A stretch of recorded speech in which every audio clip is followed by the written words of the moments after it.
just because someone's got an Instagram account doesn't mean they know what it's like to run an Instagram account.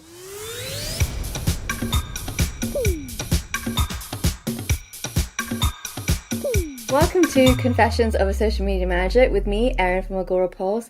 Today I have with me Annie Ando. Annie is the social media manager for Victoria and Albert Museum, aka the V&A.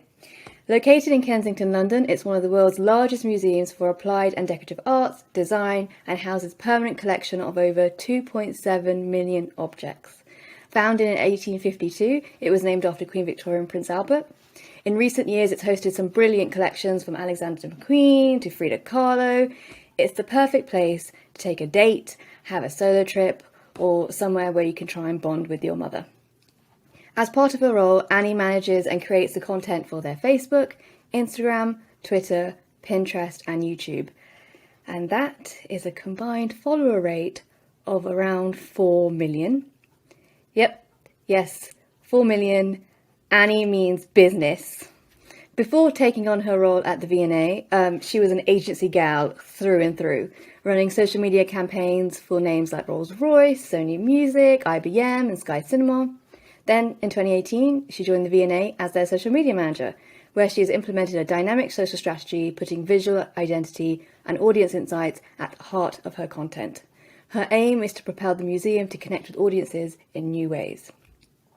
When asked to describe her social media career so far, she said, intense, fast, and silly. That word has not come up before on this show. Welcome, Annie. Thank you, Erin. Thanks. How are you? How's everything?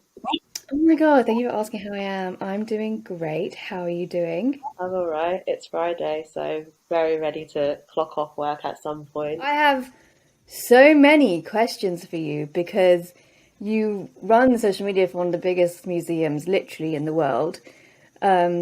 And you have so much content. You're spoilt for content. You're spoilt for user-generated content, and you are promoting some of the biggest things in the world, whether it's artists or fashion designers, or these collections are just also expansive and brilliant. So I'm really looking forward to talking to you today about your role and how it's manifested and what you do with it and your journey so far in social. But could you go into more detail about your role as a social media manager? I've touched on it a little bit, but it'd be good to hear your overview of the role. I'm sure you get this as a very stock answer, but like social media, every day is different. No social media manager has the same job. So my role is more and more looking at sort of just general strategy for social when it comes to campaigns, multi-site, because obviously we've got V&A East and Young V&A coming up. So a revamp of the Museum of Childhood and 2 new sites in Stratford coming up in the next 3 to 4 years. So it's looking at how those family of sites work together, as well as looking at the social content and the content production in general that goes out across the channels for business as usual, like every day, versus the exhibition campaigns, versus just like the masses of collections that we have. So we've got 2.2 million items in the collection, and about 200,000 of them are on view at the moment. We have 200 curators. We have who look after the objects and manage the objects and what comes in and what comes out. We've got a robust conservation team. We've got a massive learning team. There are just so many stories that happen on a day-to-day basis, and it's just trying to figure out what the best ones are and the most relevant ones are for our vast audiences. So yeah, that's what I do. Lots of reporting as well. Annie, how do you sleep? I don't. You do a lot. You get through a lot. You have probably accumulated a lot of wisdom, obviously in your career in agency, but especially in this role now. What would be the first piece of advice you would give somebody when it comes to working in social? I think be as collaborative as you possibly can be, and be as open-minded as you can be. So I think it doesn't matter where you work. This has always been the case for social because it is, I guess, still very, very new in terms of just general marketing. People have very sort of set ideas as opposed to like, people know what press is, or people kind of have a feel like they know what marketing is, or they know what a website is. But when it comes to social, because everyone has it and people think they know what it is, or they're people who are absolutely terrified of it. So you have to either take people on a journey or bring people on your journey a lot of the time. Um, so yeah, be as collaborative. Look at how things are intersecting. So if you've got a press campaign versus like something that's going out on video versus like something that's experiential within the museum, see how social can touch upon all those points and work together with people from all sorts of walks of life. Because the more you collaborate, the better your content is going to be. What is a typical day like for you at the V&A? There is no typical day. So, especially now with the pandemic, because, sometimes you're in the office, sometimes you're not. So, for example, today I've had like a morning full of meetings, and then I'll be doing a lot of scheduling or creating Facebook events today. So, it's quite admin, tends to be admin heavy. But, Monday I'll be doing a live stream, or like planning for a live stream on not Facebook, Instagram. I'll be probably doing a lot of like TikToks on Tuesday, just because that's when I have the time to be doing it.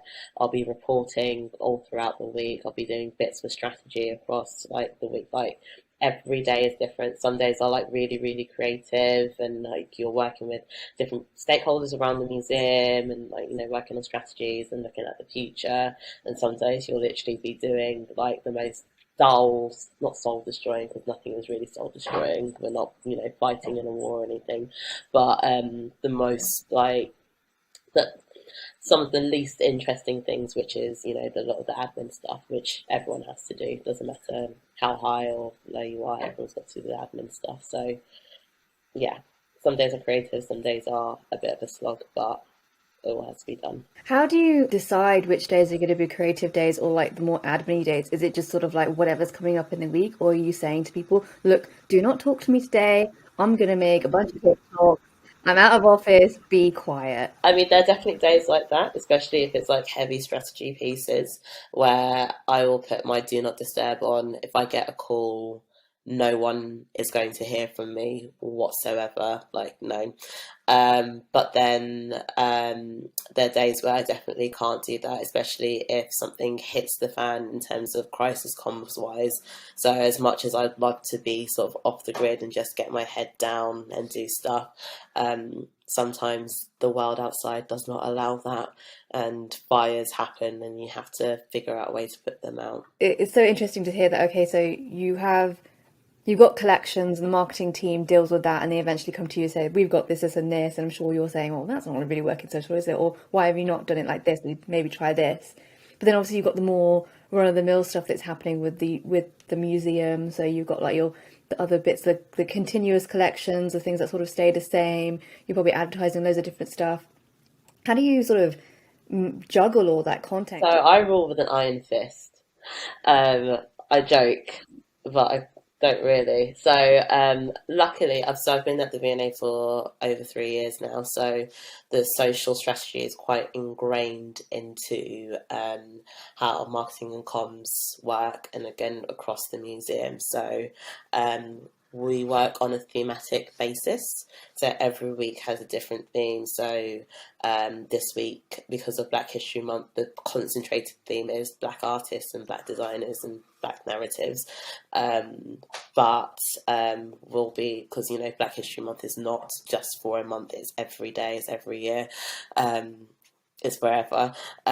We try and do diverse stories throughout every week, forever. But yeah, it's like as diverse as women, or as like wide as women. And it can be something like gold, or it can be something like wings, or every week has a specific theme, and with that we can look at the content that goes across the museum. So for example, if the theme was women and we had the Frida Kahlo exhibition going on, we'd look at something, a story from Frida, or we had the bags exhibition going on, we'll look for a female designer, or we've got a learning program going on, we'll look at something that has one of the courses that's focused on women or has a female-led curator leading on it. And then again, throughout the collections, we'll look at female artists. So it's that, but will reply to a different theme every week. So I think next week's theme is how's it made. So we're looking at processes throughout the museum. So whether that's looking at the Secrets of the Museum series, where we went behind the scenes and shows how conservators look after objects, versus like we've done a lot of like work with a lot of artists or like small influencers to show the processes behind their artistic process, so like embroiderers and stuff like that. So we've got videos of them doing their thing, so it's showing how they are physically make it, and that's the whole theme for the entire week. So it just means that we can talk about everything and anything, but it gives it a focus every week, so we're not scrambling for content, because with 2 million objects and a robust program of everything, it means that everything is competing. So if you give everyone a set thing that they have to work to, you get the best stories and you get people thinking outside the box as to how they can fit the theme. That makes so much sense. So when did you start realizing we've got a theme each week just to get everything in? Was that something you started when you went in there, or it was just like over time you realized? When I had my interview, my first words were, or I said in interviews, that this is how I do the content. And I hadn't decided whether or not it'd be for a week or for a month or how wide the themes would be, but I knew that that's how we would have to structure the content. Um, and yeah, it's worked. Like we first started doing it literally like, I mean, a month after I joined, experimented with doing content things for like 2 weeks, 3 weeks, and a week. And it seemed that doing it for a week was best, because, you know, if someone doesn't engage with the theme or doesn't like the content that's being put out, it's a week. They can move on and they'll see the next thing. But it means that we can target people based on their general interests. So, you know, you can be 70 and like Beyonce, you can be 17 and like Beyonce, but the thing is you like Beyonce. So like, you know, if we're constantly talking about Beyonce, that's great, but as soon as that finishes, what else can we you know, interest you about? Is it like the costume? So every week we've got a costume post, or is it the fashion? Like there are all these different themes that tie people's interests together. And before we were very exhibition focused, and you know, once an exhibition ends, you lose that audience if they're not interested, if you're not engaging with them in any other way. The interview you mentioned this, so obviously like you went in there, were like, this is what I think you need to do. We've not really talked about in this series the interview process for becoming a social media manager. Was it always your intention, has it always been when you applied for social media manager role, that you sort of go in there saying this is how I would do your vision for you if you hired me? Is that something you would recommend to social media managers? It depends on what the interview is, really.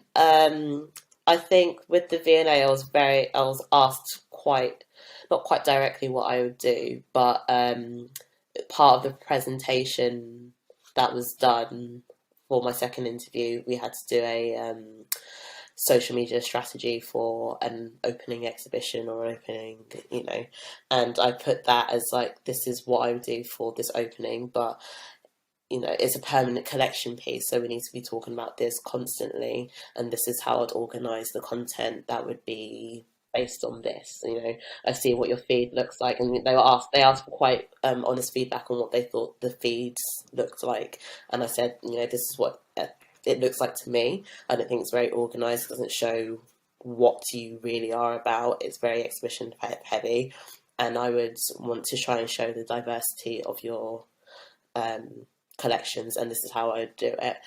Um, but you know, it depends on where you are interviewing. I think if you're going for things that are for in-house positions, that's probably a better strategy, because it makes you look like you actually are invested in what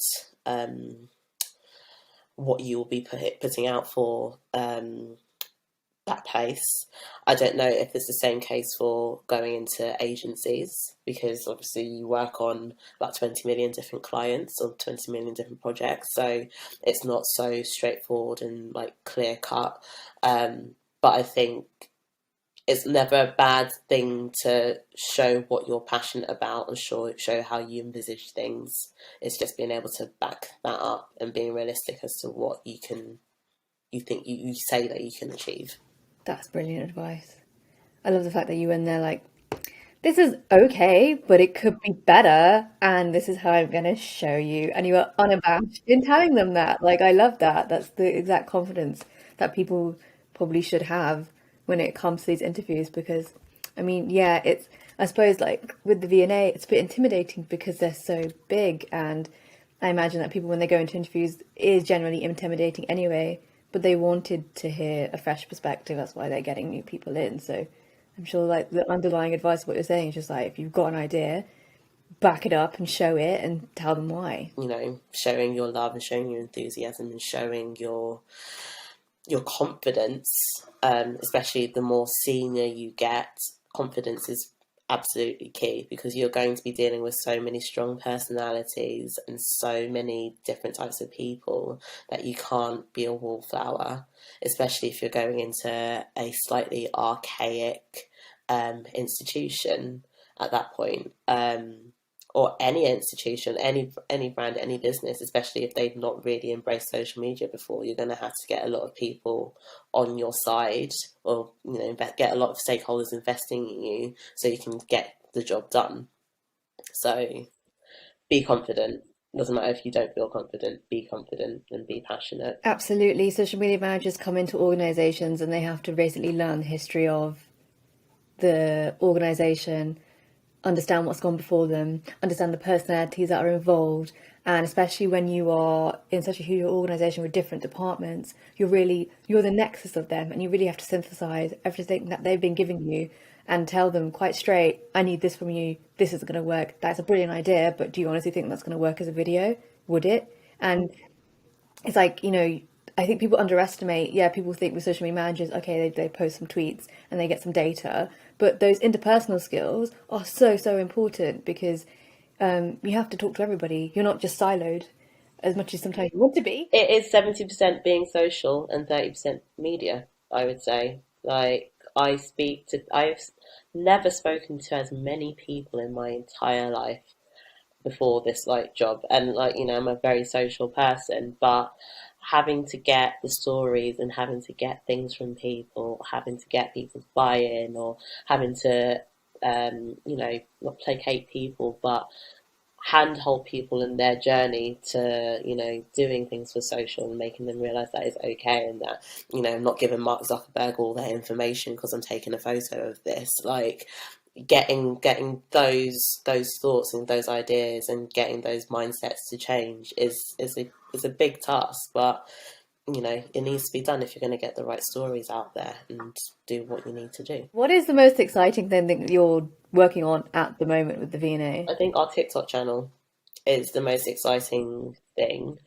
um so we launched, I want to say, in May, around May. So we've only been on for like 4 or 5 months. We've got about 11,000 followers, which for me, I think I'm pretty happy about, because what we had planned to do has kind of been also disrupted by the pandemic, essentially. But for me, it's an exciting platform because it's a completely new audience. It's completely revolutionizing the way people see the museum, because we're literally taking the piss out of the collections, but also addressing stuff that we wouldn't necessarily be able to on our core channels. So to me, it's a really exciting space, and a space to show the museum's personality, or at least my personality, by the museum.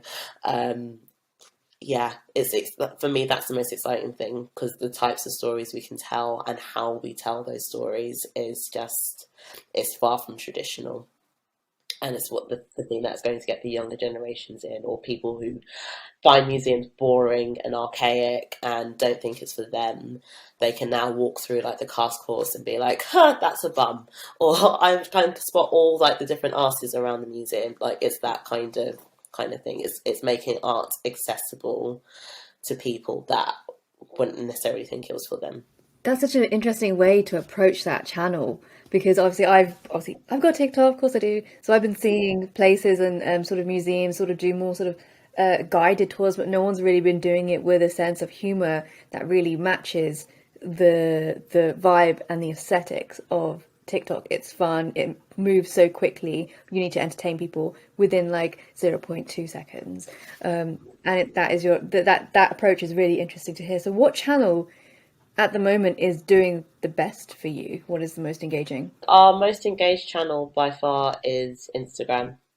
That has been, and that's very obvious reasons. You're a museum. It's aesthetics. Instagram rules aesthetics. Exactly. And I don't see that changing for quite a while. Um, but it is the thing that is matched so well for arts institutions and museums and galleries, and there is so much that you can do on Instagram, and so many ways you can engage people on Instagram, that it's the perfect match for the museum. I mean, I think when I started we had like 600,000 followers, and now we're on like one point, Shut up. yeah, and now we're on like 1.6 million, I got them in the millions, man. You did that. You made that happen. with lots of help and hard work from everyone else who's helped and supported. We've grown substantially, and there's going to be a point where we stop growing or stop growing as quickly. But to me now, like, the biggest challenge is, how do we engage younger, more diverse audiences, people that aren't from the art sector? How do we get them in love with the museum? You get collections come at you. Do the marketing team? So obviously, it's like what you're saying is top of funnel, middle of funnel, like those kinds of marketing strategies. Where do you come in to decide the funnel of his marketing? Come to you and say like, this is the part of the collection that's like really going to get our core audience in. This part of the collection is like, but the more aesthetic-y, vibey thing. It's weird because, like, the museum, it's curatorial who will decide what goes into the museum, and with exhibitions, anyone could propose an exhibition, but whether or not it gets taken on is a different matter. So marketing don't get a say in what comes into the museum, but we obviously have to look after how it gets portrayed to the public. So, I mean, I'm lucky I get quite a lot of autonomy when it comes to what I post on social, or what gets posted on social. So no one will ever say to me, we can't do that unless there's like a really, really, really good reason, like it's a top secret thing. Um, so it's really on me and the team to find the stories that are diverse within the collection. And some bits are more diverse than others. Like a lot of art institutions, the V&A is on a journey to diversify its content and its collections, and it's a art-wide sector issue. And that can go on for days as to what that should look like and how that looks like currently. Um, but we also have to reckon with the fact that our audiences are very Eurocentric, and they are not necessarily used to seeing brown faces or art from outside of the sort of William Morris Victorian collections that we have, or aren't very stereotypically, fashions. So it is also getting them educated or getting them comfortable with seeing diverse voices or diverse narratives within the feed. So, and that's the audience that I'm concentrating on building, or that's the audience that's most interesting for me to build. Because that's where is what's needed, and it's where we are going as a society, and we need to get ahead of that, rather than being constantly on the back foot as an institution. When it comes to what you're saying about diversity, how much have you had to fight for that within your work? Because social media managers, they are more often not the last person to hear about what's going on in your organization, but the first to hear the feedback from the audience. on that. Have you had to really advocate to put that diversity in? Have you been asked to bring numbers to the table to say this works and this doesn't work? Or is it more, I'm really saying this to you and it's like, you've got to get the resilience to say this to people? I mean, I will, to the VNA's credit, I haven't had to have those conversations. The most tricky conversations I've had to have was around the Black Lives Matter, the George Floyd's, Blackout Tuesday from last year, um, which I don't think any organisation handled tactfully.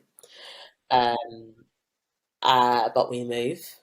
But yeah, getting the big issue that I have is whenever we have post certain content, sometimes we get trolls. But that is for every brand that I've worked in, whether or not I was in the agency or work at the VNA. Um, Trolls and awful people on the internet are everywhere. It doesn't matter who you are. So, I mean, I will say I'm lucky enough that I've worked at places where if there has been racial or sexist abuse or on the channels, there's a complete zero tolerance policy with that. So whoever's written it gets blocked, gets reported. If we can like track them down as to if they are either a member or as part of like a whatever, they are expelled. So, there are protections in place, but I've never been told, no, we can't post this, or no, we can't do this, or no, we need to keep it very, Caucasian. Like that's never been said to me. So, to their credit. I mention this because I think what you were saying about like the diversity is something that I've had to deal with sometimes in the roles that I've had, whether it comes to sort of imagery that I want to use that I think reflects what the brand needs to do, compared to the sort of what the client thinks and the pushback and the words that come at me about that pushback. And that is obviously always an element to anybody's sort of role within an organization that sometimes can come up. But then also what you're saying now is that like the literal internet coming at you and you having to deal with those things because you are a community manager as well. The mental health of community managers has come up again and again, whether you're working for Facebook or smaller organizations, they come up with a lot of abuse, and that's not always considered in this role from other people within the organization or other people when they think about social media managers. They come up against a lot. Sometimes the worst of humanity. It just is, and it's hard. Oh yeah. You see the value in your work, and it's so annoying when others don't. Yeah, but again, it's because it's new. It's new and people do not understand. And just because someone's got an Instagram account doesn't mean they know what it's like to run an Instagram account. With the pandemic, obviously, like museums were hit, arts was hit, theatre was hit. I felt that very keenly, having at that point been in theatre.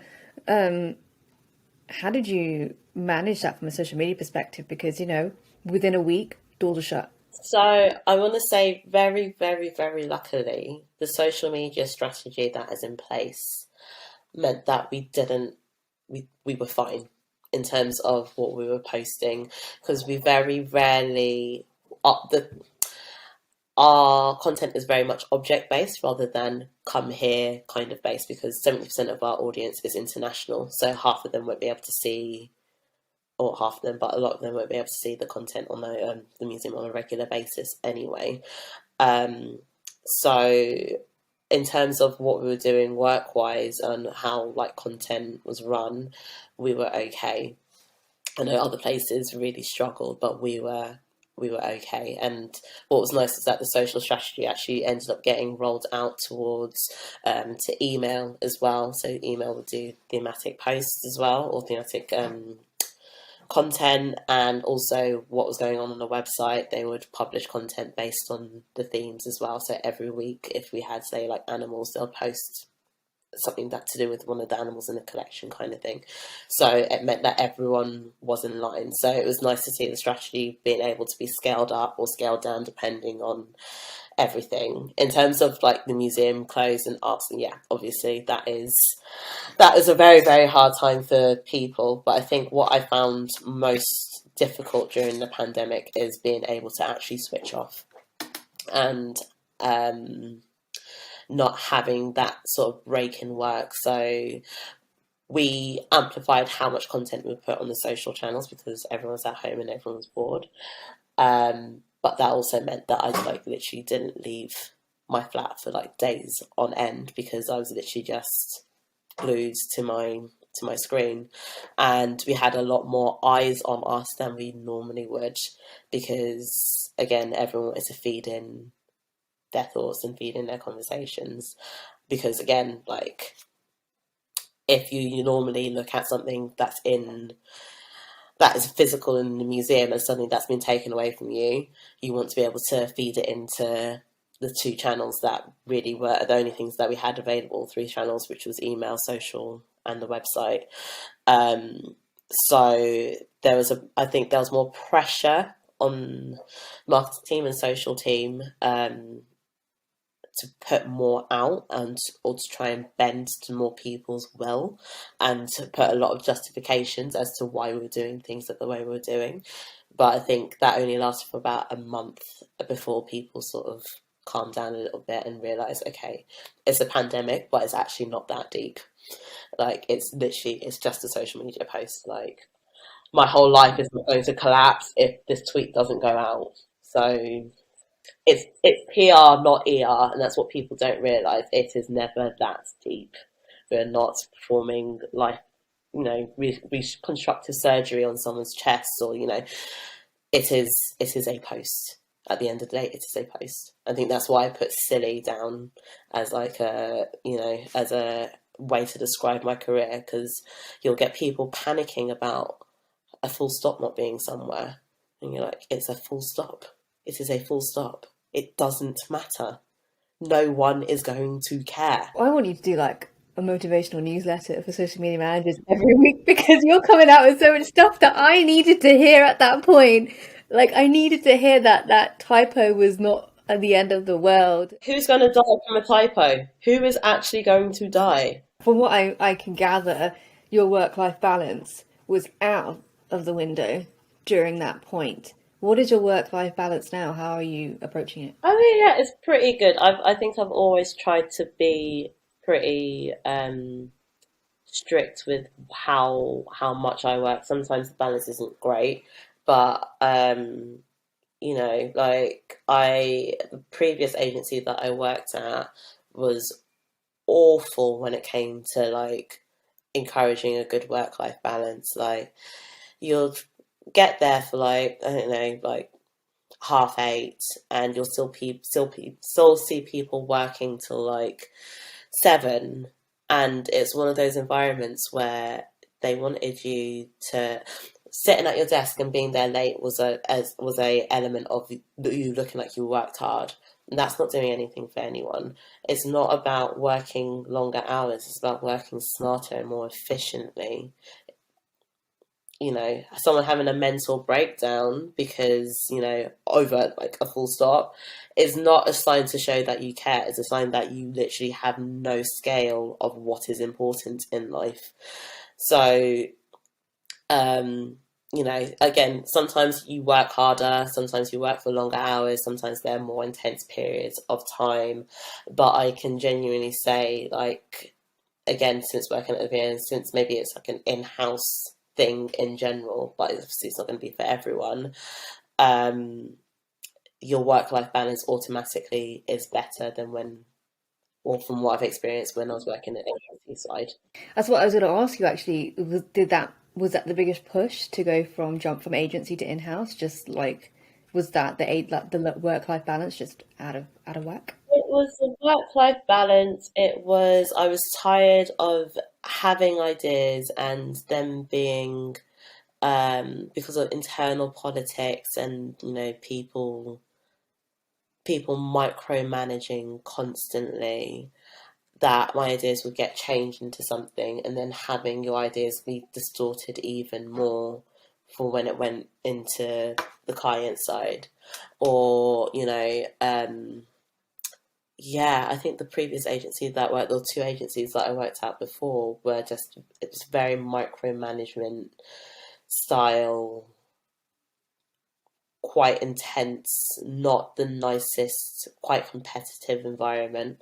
And I wanted to work in a place where people might be competitive, but everyone has the same goal. Everyone's working towards one thing, which you don't necessarily get in agencies. And I've worked at some, like, nice agencies, but I think everyone, when you work in agencies, people are constantly looking for that next promotion, or constantly just climbing on top of you to get further ahead. And that's not my personality type. I am very laid back as a person, or chilled as a person. And yeah, I don't do well with people micromanage me. I know what I'm doing. I can manage my time. I can do things on my own time. I will never miss a deadline. Um, Let people work in the way that they want to work, because yeah, and you get that ruling out of fear in agencies, rather than doing things because you want to, or just because you like a person. I've had some very interesting bosses in my time. I completely resonate with what you're saying about agencies, and I think it's an honest conversation that people need to have here. I know that the culture in the UK and Ireland, which is where we're, talking to, is that, you kind of jump from agency to in-house, or or agency tends to be the first thing, and sort of baptism by fire way to get yourself into comms and to learn this basic skills under pressure. But more often than not, you do end up going a fork in the road, whether you do like agency life or not. I, for one, can quite honestly say I don't like agency life for the exact same reasons you have put forward. Doesn't really suit the way that I work. The politics on top of the politics from the brand side, like you mentioned before, is too much for me. I found that where I'm working now is that we're all united in promoting our brand. We're all on the same team, really are on the same team on doing that. And that makes things so much more easier. And I'm able to put my skills into best practice because I'm focusing on one thing, not like five different clients with so many different needs and half-assing the job. And I mean, obviously, I've not worked in an agency for a good 2 years now, so God knows what it's been like during the pandemic to work for an agency. I can imagine it's completely manic. Like, I don't want to think about it. It gets my blood pressure raised even thinking about it. But yeah, I do definitely think that like agency culture here needs to change, or be more welcoming to different types of people that want to work there. It's ruled with an iron fist sometimes, and it's not helpful. Having a mental breakdown should not be a sign of you caring about your job. That is, in my opinion, it's not healthy. I will say that, in terms of baptism of fire and learning the ropes quickly, agencies are a great place to start. I wouldn't take back my experiences, because they are essentially what has got me to this place, as difficult and as horrible as some of them have been. Um, and I have learned a lot from, I would say, my first two agency experiences, especially in terms of learning the ropes as to how to do ads, or just general work ethic, and just being able to just get on with stuff and being proactive. And like, if you're like, my first agency, they had 11 accounts and I worked on 8 of them, like, just balancing everything. Back to V&A, but I'm going to ask you more about that as well later. What does success look like for you on the V&A channels? I think the main thing that we measure success wise is engagement rate, in terms of like cold hard numbers. Because yeah, I don't care if our post has got 100,000 likes or whatever. Not that any of our posts have, but it's about how people actually engage with the content. And what is the outcome of that? Um, because that is brand building, and that is a lasting thing. And I think that's also why I'm finding TikTok so interesting, because it's again people that we never would have expected commenting or would have found the museum, actually, like, having a gateway to stuff, as silly as it is, having a gateway to fall in love with the museum and fall in love with the content, and questioning what the museum is and the role of museums in general. So, um, but success to me is engagement rates, and yeah, just building brand loyalty. When it comes to getting that engagement rate where you want, paid versus organic, where are you sitting on with that to achieve that? It's mostly organic. You lucky gal, Annie, you lucky gal. We'll do paid ads for exhibitions, but the content that we put out is very rarely, if ever, boosted. Very, very, very rarely, if ever. We will boost an event every so often. And that is one thing that's lucky when you have a brand that is well known, that you're looking after. You have a captive audience anyway.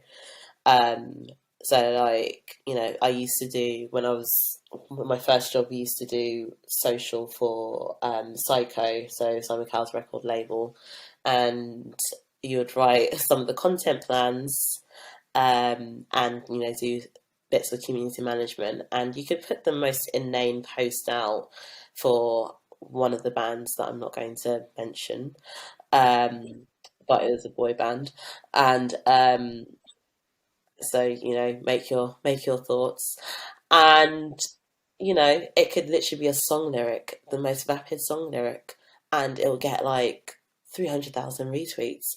And if you've got a captured audience, and it's actually the same with Rolls Royce. So I didn't work on the cars because they sold the cars off to BMW like 15 years before I started working with them as a client. But the aerospace engines, and you've got such an engaged group of AV geeks, and that's what they call themselves, like aviation nerds.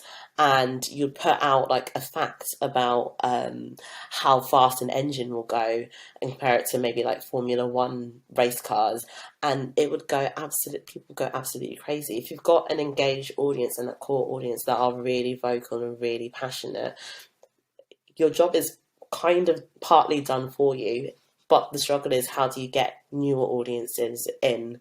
And so, yeah, V&A is very, very lucky in the fact that we have a lot of fashion, a lot of different cultural brands. There's a lot of pop culture exhibitions that go on, and that does get people in, and that does foster like that core audience. But it's the people that have never heard of us before that interest me, and why they've never heard of us, and why do they not think that this museum is for them, when there are 2 million objects and there will be something that they find interesting in it. How do I get to those people? What I hear from that is that, like, really the community, like fostering a community around your brand is so, so important, because eventually that community will become self-sustaining in giving you the stuff that you need, whether it's user-generated content or the engagement or the comments. That's what you want from them. So it's clear that building those communities has really been baked into the way you've worked, but been so beneficial to your job. Yeah, and giving the community what they want. So if you're constantly posting like, really abstract and dark and crap imagery, you're going to lose that audience.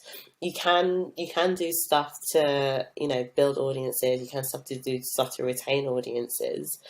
But, if you're doing something that's detrimental to your audience because you want to try something new, or without actually researching or thinking through what that would look like, how that's going to retain your audience but also build audiences, that's going to be detrimental to you. So fostering, so what if we put something that's like slightly new up, or slightly different to what we would normally post, we make sure that we caveat that with the post that we know will do well automatically, because we want to retain those audiences and not lose our reach, and not lose that engagement, but also see how we can branch out to different people by posting something that they wouldn't necessarily expect.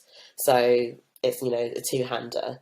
Absolutely. Yeah, I'm finding that now. Like, I'm just sort of, you know, and speaking to fellow social media managers, for some reason, we love like quotes.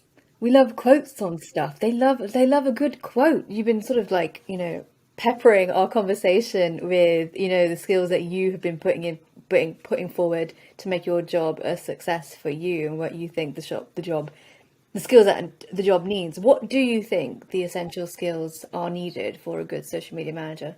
Patience, so much patience because you have to deal with so many different types of people from, again, different different backgrounds, different journeys in terms of how they deal with how they interact with social, um, different opinions. So you need patience. I don't think you can take things personally as well.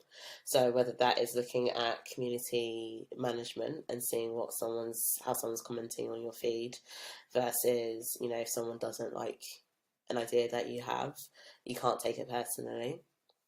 Um, you have to be creative. You kind of have to be a jack of all trades because really, most social media managers will be copywriters, will be data analysts, will be have some experience in editing videos or photos or both. We have to be researchers because you have to look at research your posts. You have to be good communicators when you're dealing with stakeholders, whether it's internally or, if you're freelancing, you're looking for jobs, or, within an agency, you have to be so many different things. A lot of it is instinct. Um, and I do think there's probably a certain personality type that is better suited to social media than others. But you have to be so many different things and you have to be able to juggle so many different things. Um, yeah, there's so much in social. It's changing so much and so quickly and all the time. You just have to be on it. You have to be passionate about it. Um, and actually think the best social media managers look at it as I'm passionate about my job and I want to be creative, and social media is the way that I can be creative because it means I can do lots of different things versus someone who is like obsessed with social media in their personal day to day and want to do it as a job. I think there's a difference between living and breathing social media because you're living and breathing passionate about your job versus you're living and breathing social media because you're just passionate about social media. That made total sense, and that's the thing that I'm talking to. Obviously, so different social media managers from different industries, jack of all trades, is coming up a lot, and passion is coming up a lot.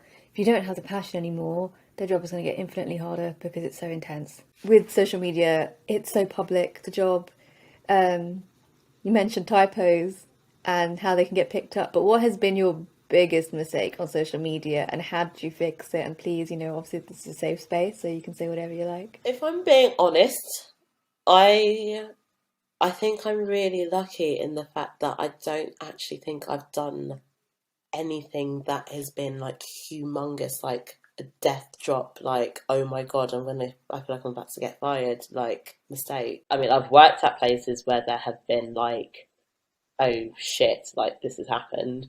So again, my first agency used to do the social media for, again, Psycho, and it was around the Sue's anal bum party fiasco. If I don't know if you remember that. No, I don't. Why don't I remember that? So Susan Boyle had an album party. So that was like back in the day. It's like what, 10 years ago. Oh God, I've been doing social media for so long.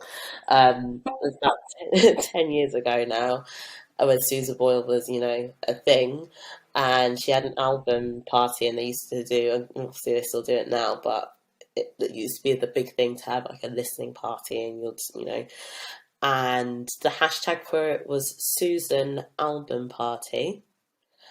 And knowing how the client works, like you would write a content plan and it will go through about 20 different eyes before it got back to you when it was approved, and it would be completely different to what you wrote it. It was literally like, just churned, and like, anyway. but no one picked up on this particular how it could have been read. And it's also like when you've been writing something, me specifically, if I'm in a content plan and writing a content plan and I come out of it and I like look at it like 2 days later, I will notice all the mistakes. But when you're in it and you're like doing 30 other thousand things, you literally just write it and send it. You don't get people to like proofread, etc. But anyway, this got proofread by about 20,000 different people. Still didn't get picked up. And it went out and it went absolutely viral because Susan album party also sounds like Suzanne or bum party. So people didn't know that Susan Boyle had an album before, and now they do. They, they did know. They did know. So yeah, I think that is the biggest faux pas that I've seen in terms of fuck, like someone might get fired for this. Did they? Someone was used as a scapegoat. What is the biggest lesson you've learned in your career then? Okay, so I remember my first job, someone, because I was miserable for a lot of my first job, because again, I was working on 8 out of 11 clients, was being treated, looking back at it, really poorly. Like I had a lot of like racial abuse. There was a lot of sexism with that job, and I live in Lewisham, and I was traveling like 2 hours to get there and get back. So I was tired by the time I like got there, and yeah, there was just a really horrible work culture there. But I remember, so I was just constantly miserable and hated it and wanted to leave so badly. And I remember one woman that I worked with saying, at work, you have to be, there's a version of yourself that you are actually like, and a version of yourself that you have to be at work. And she wasn't necessarily talking about professionalism, but she was talking about, um, I guess, like, yeah, maybe no, it wasn't necessarily about, right, like, by personality, not necessarily fitting in with other people or like not really. I don't mince my words a lot, and I don't like to. I don't feel like I need to not impress you, but like just because you're older than me and senior than me doesn't mean that you're better than me. And so I don't appreciate being talked down to. But I remember, yeah, being told you need to be a version of yourself at work, and there can be the version of yourself that's here.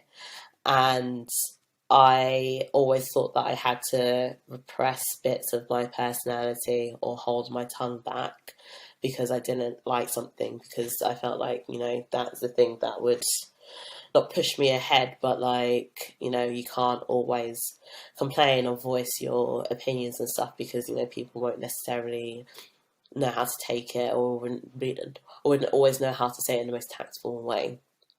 And then I got to the VNA and I was told that I could crack the whip however I saw fit. And so I thought, okay, this is the place that I can actually be myself. I'm going to be trusted to do what I need to do or do what I can do. And no one is going to tell me otherwise. And I'm going to be supported in being my full self. It's my responsibility. No one's going to micromanage me. I'm going to be trusted.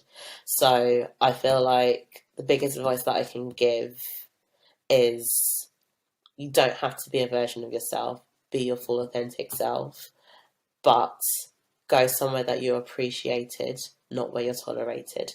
That is absolutely goddamn brilliant, Annie. I think a lot of people are really going to resonate with that, especially women listening, especially women of colour who are listening, who have come into environments where I resonate completely with what you said. It's wanting to be your full self and that not being welcome hurts. It's hard. And when you're in that space, that mental space, it will affect everything. Whether it's your performance at work, the creativity you have. You can't be creative if you're having to repress yourself. That's just it. You can't.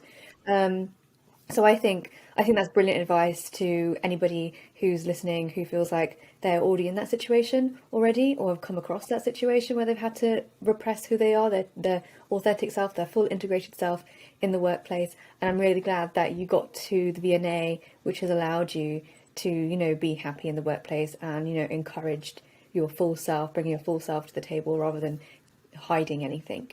So I'm so happy that that's happened for you. Final question. What do you think is the future for your industry in terms of social media? So the museum landscape, what needs to happen next? I think the museum landscape is has its own issues as opposed to, say, the social media landscape. So, social media, I think there might be a reckoning coming in terms of how people use social in general, purely because of mental health, purely because of worries about security and where your data is being used, and the sort of I think how people use social media personally is going to change. And I don't know how much brands, or at least for a museum, I don't think that's going to affect people too much because you're not perpetuating anything that is negative in terms of, say, like beauty standards, or things that are going to be damaging to mental health. That's not what museums are there to do. That's not what they're there to perpetuate. So I feel like where social media is going, where museums are going, are very different things. In terms of museums and the arts industry in general, there also needs to be a reckoning in terms of how we tell stories, in terms of diversity, in terms of transparency, in terms of just making art accessible to everyone. It's still a very elitist thing if you think about it. And so there are people that have said to me that if they visited the museum or a gallery and have not felt welcomed, or they have not been able to feel like they're themselves, and that is something that needs to change.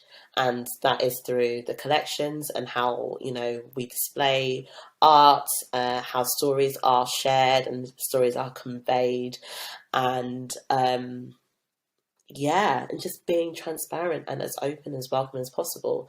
But we're not going to get that unless, the makeup of all these things, all these different workplaces, who we collaborate with, the agencies that we work with across the board, change. Like, they need to change. It doesn't matter if you work at an ad agency. When you look at the makeup of it, it is mostly white men at the top, a lot of young women, but very few people of colour.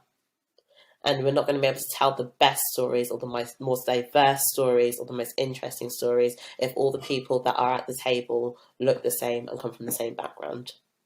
So yeah, it's an art sector problem. It's a general marketing problem as well, or problem as well, and arts problem as well, creative industries problem.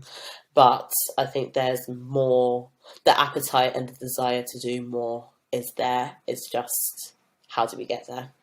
And how do we get there effectively, and not wait for another thing to happen in like 10 years time to like give people a kick up the arse to actually try and do something. Let's do it now. Annie, I think you're going to be the person to bloody lead it. What's been so clear to me from when we've been talking is that you are someone who has encountered difficult situations in your work, but has not dampened your need to get better at your job, to work on the skills that you've got, and to apply them to every place you've gone to. I think people, when they have, not everyone has a brilliant work journey, not everyone has a completely positive experience of the work environment, and that can really crush your spirit sometimes. It can make you leave, it can drain you the passion of the things that you really did love. And that's a horrible feeling. But what is so clear to me from talking to you is that has not stopped you. And it's not stopped you from being a brilliant social media manager, as you clearly are. But, I think people listening will be really buoyed by the things that you said today. And I am. I wish I'd met you earlier so you could have told me these things earlier when I was in crisis so many times because of this goddamn job. We're going to get on to our quick fire round. Okay. First social media site you signed up to? MySpace. What is the worst social media trend out there at the moment? Oh, probably one of the shit TikTok dances. If you weren't running the V&A's social media channels, which other brand would you want to run? Oh, I would want to do BBC News. Ooh. Which social media site has its days numbered? I want to say Twitter because the people on it are. Which social media site will you never sign up to? Ah, OnlyFans. Thank you so much, Annie, for joining us today. Where can people find you? So follow the VNA. So on Instagram we are VA Museum. On Twitter we are V underscore and underscore A. On Facebook, if anyone still uses Facebook, it's just Victoria and Albert Museum. And then, I mean, you can find me on Instagram, but I don't think you'll be interested in what I'm posting because I barely post anyway. So it's just my name. So yeah, find me. What? Find the VNA. Really, that's what you need to do.